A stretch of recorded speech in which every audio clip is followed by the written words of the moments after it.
Prof tambahan izin mungkin bertanya, Prof. Pak Bambang, Ya enggak. Ini Prof, Pak Bambang tambahan. siapa dulu?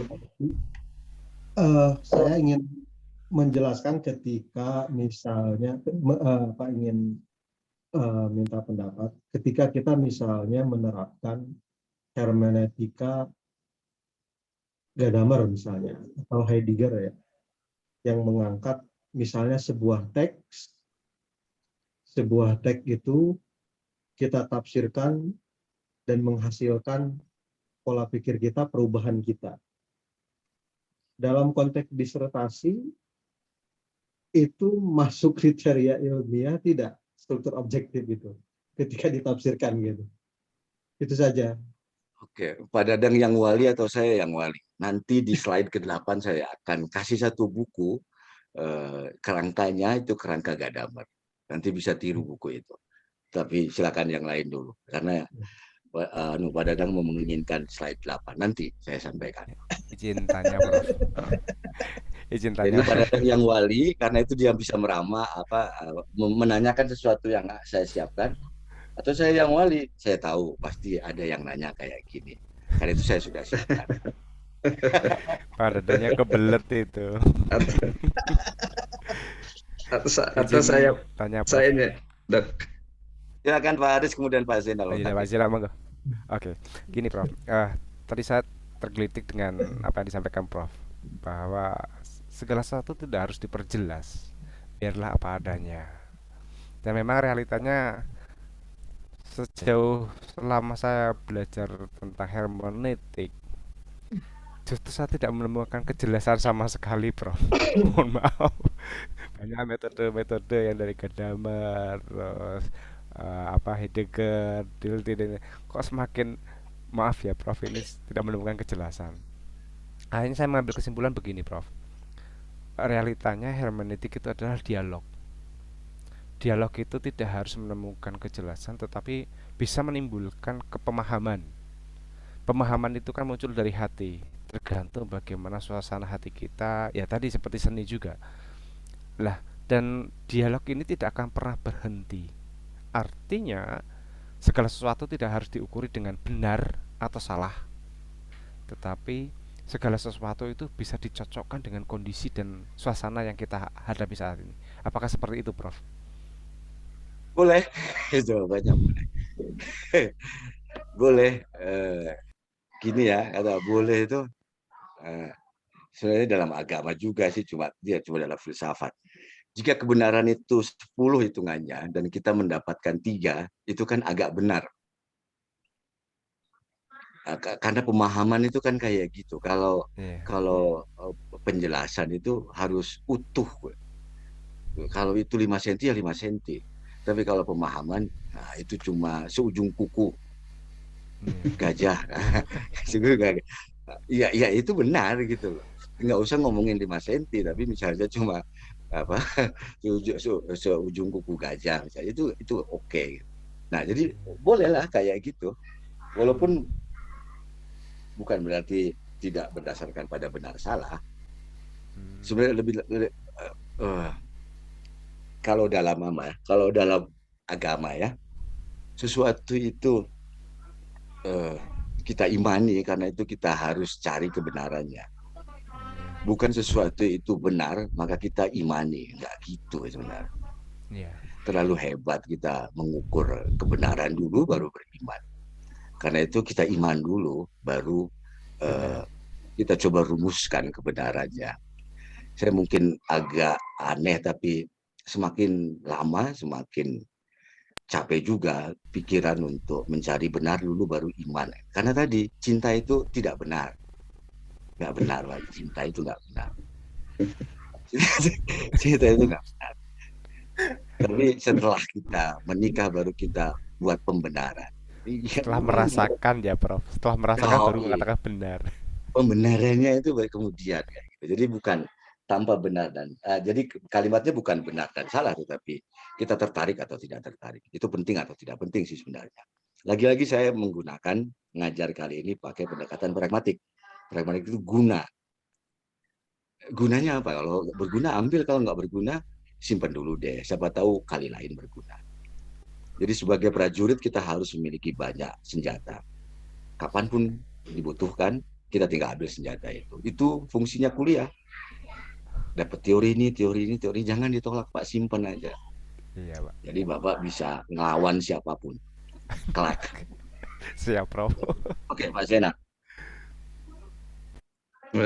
Terima kasih. Terima kasih Prof dan terima kasih kepada seluruhnya. Ini sangat menarik, sangat pemikiran saya dibesarkan di tafsir bergelut pada pemahaman-pemahaman. Tapi ketika dihadapkan pada fenomena hari ini, tentu saja ini menjadi pengalaman baru. Dan saya harus murtad dulu dari teori-teori tafsir ke teori-teori SAA. Karena memang kami bernaung di SAA. Otomatis ini harus murtad dulu ini. Tetapi ini sangat menarik ketika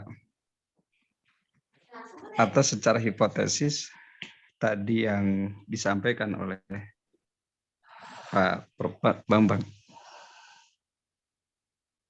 tentang fenomena Sayyidina Umar ketika diterangkan oleh surah At-Toha dari ayat 1 sampai 5. Kemudian di fenomena lain peristiwa Nabi Musa alaihissalam ketika ingin melihat zat Engkau ya Allah, maka Allah menyuruh melihat gunung. Gunungnya hancur. Ketika Al-Quran masuk ke telinga kita, tapi telinga kita tidak hancur. Nah, ini sangat menarik. Sangat menarik. Tentu saja ketika ini dikan dengan bagian dari surah Al-An'am. Mohon maaf kalau tidak tepat. Kalimat potongannya adalah li'annaha la ta'mal absar walakin ta'mal qulub allati fis sudur. Mereka itu bukan mata yang buta, tetapi hati yang ada di dada yang buta. Atau saat ini, apakah saya sendiri yang buta? Ini bagian dari yang disampaikan. Gunung saja sampai di telinga tidak hancur. Nah, maka ketika ingat la ta'mal absar walakin ta'mal qulubul lati fis sudur. Nah, terus yang kedua ini nanti mohon ditanggapi. Yang kedua, nampaknya dari fenomena Sayyidina Umar buktinya sudah ada, tapi teorinya baru sekarang. Itu yang bisa saya pahami saat ini. Teorinya sekarang diantaranya hermeneutik, tapi bukti-bukti hermeneutik sudah terjadi pada masa-masa silam, terutama pada masa sahabat. Ini terima kasih kepada seluruhnya. Terima kasih Pak Zainal. Yaitu yang fenomena terakhir di Kota Bandung yang 12 santriwati itu menyebalkan sekali karena pesantrennya tahfidz Quran kan. Iya. Barusan saya ditelepon gubernur untuk mencari untuk membuat pencitraan ulang pesantren. Karena ada proses orang pergi dari pesantren. Orang tua menarik anak-anak perempuannya karena kasus yang kemarin. Itu fenomena, yaitu Al-Quran itu tidak otomatis. Dibutuhkan upaya diri kita untuk terbuka pada Al-Quran, baru dia akan menumbuhkan kesadaran. Secara rendah hati kita harus menyatakan begitu. Al-Qur'annya keren, kitanya yang nggak keren, hatinya yang tertutup, kayak gitu kan? Telinga dalamnya tertutup dan lain sebagainya. Nah, tapi Bapak bisa bandingkan dengan kerja penafsiran itu kan membaca Al-Quran, menjelaskan jadi karya tafsir. Tapi kalau pada Umar, dia mendengarkan lalu menjadi dirinya. Nah, yang dibutuhkan umat sekarang itu adalah mendengarkan Al-Quran dan menjadi dirinya. Menjadi pribadi yang beriman dan bertakwa. Sehingga ketika membaca Al-Quran itu dia nangis kayak gitu. Dia bisa jadi mukanya cerah kayak gitu. Bukan menjadi, oh iya, berarti penafsiran yang itu keliru. Wah, itu tahap gramatika. Itu tahap idealisme. Kata Heidegger, dimulai dari Heidegger. Hidupmu itu menafsir. Seluruh kehidupan kita ini menafsir. Istri ditafsirkan, diri kita juga ditafsirkan. Kok males ya hari ini? Ada apa? Kok ngantuk ya hari ini? Ada apa? Diri pada diri. Kemudian apalagi dengan Tuhan. Tuh, kok gini ya? Ada apa-apa maksud Tuhan dan lain sebagainya. Itu Heidegger memberikan peluru untuk itu. Peluru agar kita menganggap hidup ini sebagai proses menafsir terus-terusan. Objeknya adalah diri kita dan kehidupan. Nah, jadi yang tadi Bapak kemukakan benar bahwa bahwa ada sesuatu, Al-Quran menyatakannya begitu ya, ada sesuatu yang dalam yang tidak berfungsi. Lahum qulubun la yafqahuna biha. Kemudian Walahum azanun la yasma'una biha. Sebelum ayat itu ada seperti anjing. Jadi orang seperti anjing. Yalhas. Oh iya. Yalhas. Tatrukhu yalhas. Yalhas. Ya. Jadi dia menjulur-julurkan lidahnya pada saat senang dan tidak senang. Itu sebenarnya ledekan yang luar biasa dari Al-Quran untuk kita. Dan untuk kita, karena kita sering mendengarkan Al-Quran, ngomongin Al-Quran, tapi kok nggak ubah-ubah gitu loh. Karena kesediaan kita. Nah, kesediaan kita itu tergantung cara kita memandang teks. Nah, itu hermeneutika itu di situ tuh ngomongnya. Ini teks ini apa sih? Gitu. Teks ini apa sih? Apakah teks ini seperti sesuatu yang seperti teks iklan Al-Quran ini, atau sesuatu yang lebih dari itu? Karena cara kita memandang teks menentukan cara kita memperlakukannya. Cara kita membacanya. Ya gitu. Kalau kita melihatnya sebagai cuma teks yang berbahasa Arab dan lain sebagainya, selesai ya sudah. Gitu aja, nggak jadi apa-apa. Tapi kalau kita melihat Al-Quran sebagai sesuatu yang pernah menggerakkan orang, maka pertanyaan kita ketika membaca Al-Quran pada Tuhan adalah, ya Tuhan, kamu pernah menjadikan teks ini menggerakkan Umar. Kasih saya kesempatan untuk merasakan hal yang sama, kan kayak gitu. Masuk ke diri, baru kemudian membaca teks. Itu kira-kira maksud yang saya tafsir ya, dalam pemahaman saya, jangan-jangan cerita. Beberapa mufassir itu mentok, sholat dulu, kayak gitu. Dia masuk dulu ke dalam diri, tanya sama Tuhan, kemudian dia menuliskan, mentok, kayak gitu lagi. Kan gitu, Pak? Nah, itu asik kalau diterangkan pakai Heidegger. Gitu ceritanya. Nah, cerita tentang Heideggernya nanti aja, karena itu panjang banget, nanti repot. Ini beberapa teman-teman udah, kacamatanya udah diletakkan berapa kali, udah pusing-pusing kan. Oke. Nah, sekarang kita lihat Gadamer. Gadamer itu kayak gini. Karena hidup ini adalah menafsirkan kondisi diri kita dan di tengah kehidupan ini, maka teks yang dihasilkan itu pasti hasil dari penafsiran atas diri dan kehidupan.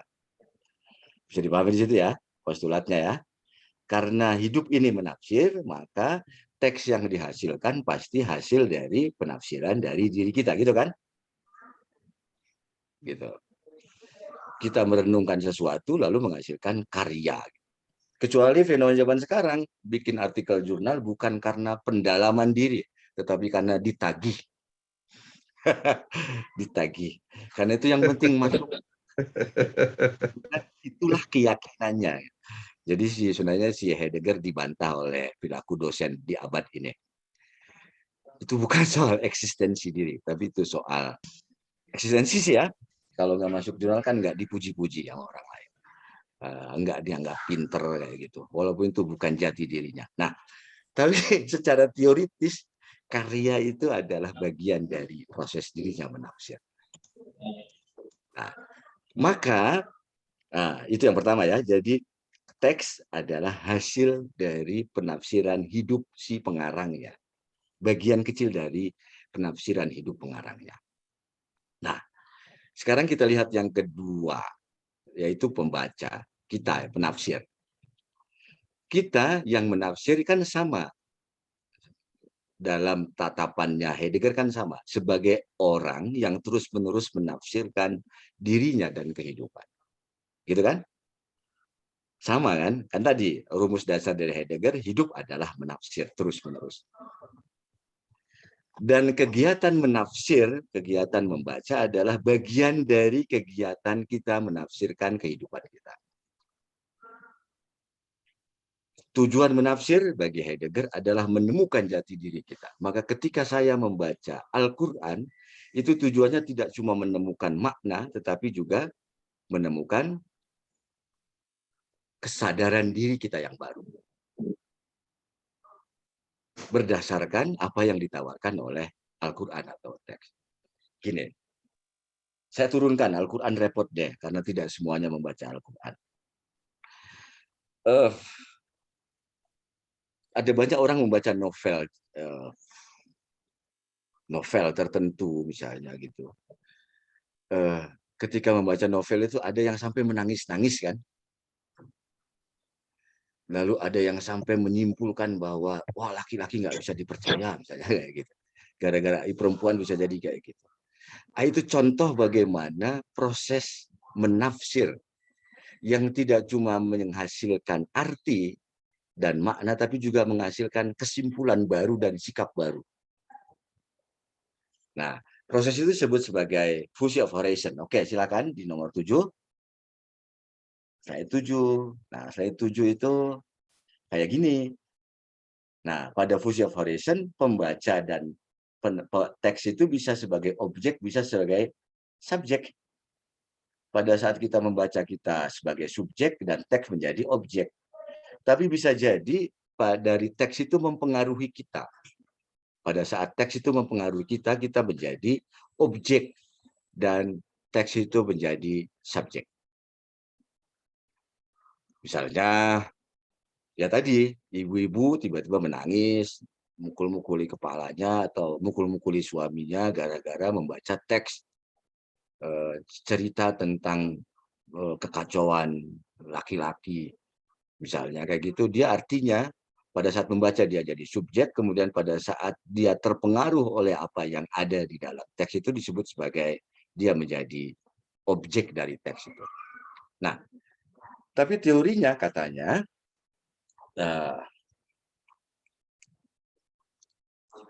tidak mungkin 100%. Kalaupun kita terpengaruh, itu tidak 100% terpengaruh. Kalaupun kita membaca, tidak mungkin 100% memahami. Kalaupun kita terpengaruh oleh teks, kita tidak 100% terpengaruh. Karena dalam diri kita itu ada sesuatu yang sudah jadi. Karena itu, persis seperti peristiwa sekarang, Bapak Ibu semuanya mendengarkan ocehan yang sama dari saya, tapi kan kalaupun misalnya berpengaruh, kesimpulannya beda-beda kan? Kenapa kesimpulannya beda-beda? Mestinya kan sama. Karena tadi tidak mungkin 100% terpengaruh. Selalu ada pertarungan antara yang masuk dengan yang sudah dimiliki. Nah, pertarungan antara yang dimiliki dengan apa yang masuk dari proses membaca itu menghasilkan satu jati diri baru, satu kesimpulan baru, satu dunia baru. Itu disebut dengan fusi of horizon. Oke, kita akan lihat 8, kemudian 9.